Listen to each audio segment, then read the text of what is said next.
Ayan po mga kapita, isang magandang oras sa lahat at welcome po sa aking channel. Ito po, tila magkakaroon na po ng contender, katapat ito kung si Speaker Martin Romualdez po mga kapita para sa speakership sa pagbukas mismo ng 20th Congress mga kapita.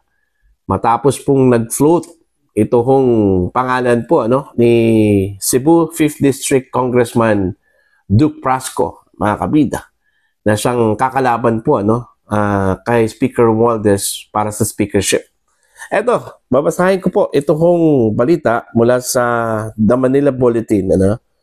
Ang sabi po dito sa kanila pong headline, Frasco is speakership contender after joining PBBM trip. Ito, question po ito, mga kabida.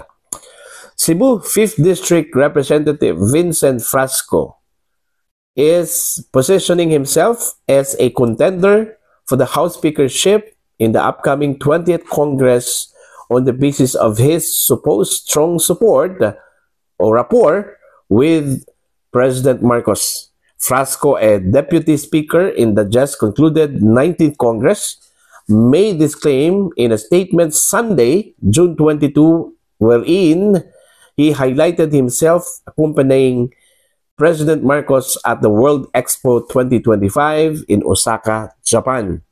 According to the statement, Frasco joined President Marcos and other key officials in visiting the World Expo and other business meetings in Japan in a bid to strengthen diplomatic, cultural, and economic ties with global partners. The high-profile visit underscores the strong rapport between President Marcos and Deputy Speaker Frasco, a rising figure in Congress now being considered among those being floated for the speakership in the upcoming 20th Congress, read the statement. Ayun. So, posible hong tatakbo bilang speaker po, ito hong si Congressman Duke Frasco po mga kabida. Laban ho dito kay Speaker Martin Romualdez. Although, recently, meron pong claim, ito hong kampo po ni Romualdez na meron na raw 288 congressman po, ang pumirma sa kanila pong manifesto po mga kabida para suportahan po ito hong si Speaker Romualdez sa kanya hong bid, na maging speaker ulit, para sa 20th Congress po mga kabida. Pero hindi ito sigurado, mga kabida. Marami pa pong mangyayari po. Ang sinabi po dito ni Duke Prasco, okay, babasahin ko po mga kabida. Okay? Frasco had claimed that there was frustration in the House and that it should do better. So, baka po, may mga nakausap po itong si Duke Prasco po mga kabida, dyan po sa House of Representatives, na disgruntled na po, dito ho sa pamumuno po ni Speaker Romualdez po mga kabida. At hindi lang po makapagsalita, dahil ho, wala pa po silang nakitang formidable candidate para itapat o ipangtapat po, kay Speaker Romualdez. At ito po, mismo si Frasco, flinote nyo yung kanyang sarili po, na posibleng contender po bilang Speaker of the House. Mga kabida, baka ito na po yung turning point dito ho sa mga disgruntled daw na mga congressmen, Hindi po natin alam kung ilan po sila, Basta ang unang balita po mga kabida, may mga disgruntled congressmen daw, mula Visayas at Mindanao, na hindi ho nagustuhan ito hong pamumuno po ni Speaker Martin Romualdez, una pong napabalita noon, ito hong si Congressman Toby Chanco po ng Navotas, na siya pong tatakbo bilang speaker, laban ho dito kay Speaker Martin Romualdez.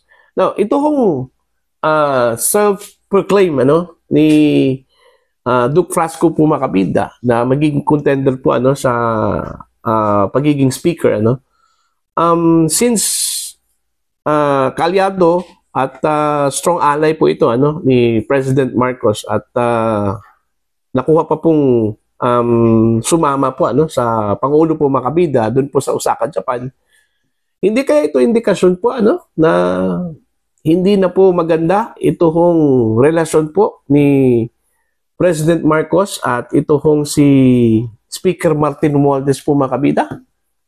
Okay? Ito, tanong lang po ito, ano? Kasi naalala ko po yung sinabi po doon ho sa isang leaked document, ano? Okay, na mula raw sa Malacanang, mga kabida, na nagsasabi ho na may sinabi si DILG Secretary John Vic Rimulya po doon, ano? Kung saan po ay inirekomenda niya na alisin ito hong si Speaker Romualdez dyan po sa House of Representatives. At ipalit ito hong si Toby Chanco, ano? Mga kabida. According to that leaked document, ano? Although dininay po yun ng Malacanang na hindi daw yun totoo. Hindi daw galing sa kanila po, ano, mga kabida, yung lumabas na document, ano, na naging usap-usapan po sa social media that time, ano, mga kabida. Ang pagkakaalala ko lang po, parang ano yun parang minutes ata yun dun ho sa meeting ng isang survey firm with the president, ano, at iba pang opisyal po ng Malacanang, mga kabida. At doon po sinabi daw ni Secretary Rimulya, no, na kailangan ng palitan ito hong si Speaker Romualdez dahil ho ito po ang isa sa mga naging dahilan daw, ano, mga kabida, kung bakit bumaba yung trust rating po ng Pangulong Ferdinand Bongbong Marcos, ano. Okay? Yun, ayon po dun sa dokumentong iyon, ano, mga kabida. Now, pinagtagpi-tagpi ko kasi ito hong mga ganun, yung mga pangyayari po, ano, at itong sinabi po ni Flasco. Kasi ho, ganito, kung suportado po ng Pangulo, ito hong si Speaker Romualdez po mga kabida, itong si Flasco, magdalawang isip sana itong magsalita patungkol ho dito kasi alam naman po ni Flasco na ang sinusuportahan po ni PBBM ay ito hong si Romualdez, ano, mga kabida. Pero sa ipinakita ni Flasco, ano, parang wala hong pagdadalawang isip po, ano, mga kabida, yung pag-float po niya sa kanyang sarili bilang contender po as a Speaker of the House, isang sinyalis po yun, ano, indikasyon na okay, open ng Pangulo. Kung sinong kakalaban po, ano, kay Speaker Romualdez bilang Speaker of the House sa 20th Congress po mga kabida. Okay?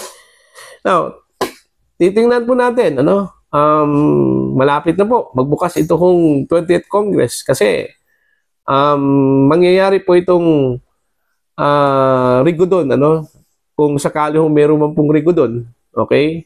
Diyan po sa House of Representatives bago ho mag State of the Nation address po, ano, ito hong si Pangulong Ferdinand Marcos po makabida sa July 28. So meaning, bago po yan, magkakaroon na po tayo ng bagong speaker. Hindi naman pwedeng mag State of the Nation address kung wala hong speaker. Okay? Same with the Senate, ano?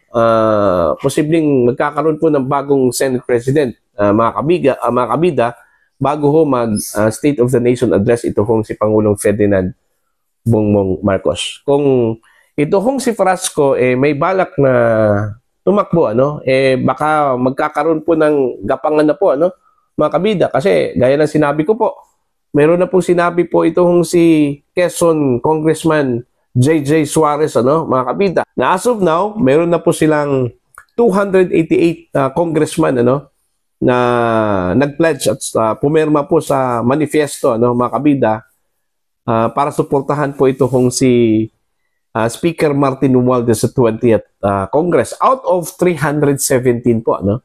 Okay? Itong natira, ipipresume po natin, ano, na anti-Romualdez po ito.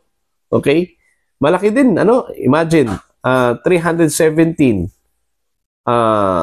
minus 288. Meron pong difference na 29, ano, mga kabida. So itong 29, marami-rami na rin po, ano, mga kabida. Pwede ho itong mangungumbinse sa ilang mga kongresista dyan, no? Bago ho mag 20th Congress po, mga kabida. Hindi natin alam, ano? Hindi natin alam. Baka po magugulat na lang po tayo, ano? Pagdating ho ng panahon, merong twist pala, ano, mga kabida. Okay? Yan yung aabangan po natin, ano, bago ho mag 20th Congress. Kasi yun nga yung excitement at saka thrill, ano, mga kabida. Yung, kumbaga, katulad ho ng pelikula po mula sa US, ano, na nagugulat na lang po tayo pagdating ho sa ending. Na ito pala, oh, hindi mo ma-predict, unpredictable, ano, mga kabida. So, yun po. Okay? Now, para po sa inyo, ano po ang inyong masasabi at pananaw ho dito sa pag-float po, ano, ni Congressman Duke Frasco sa kanyang sarili po, makabida, na magiging contender po, ano, for speakership laban ho kay Speaker Martin Romualdez pagbukas po ng 20th Congress po, mga kabida. Please comment down. Sa mga hindi pa po subscriber sa akin channel, please subscribe. Just click the subscribe button. Click the notification bell, click all para updated po kayo, mga kabida, sa aking mga uploads. Maraming salamat po sa inyong lahat.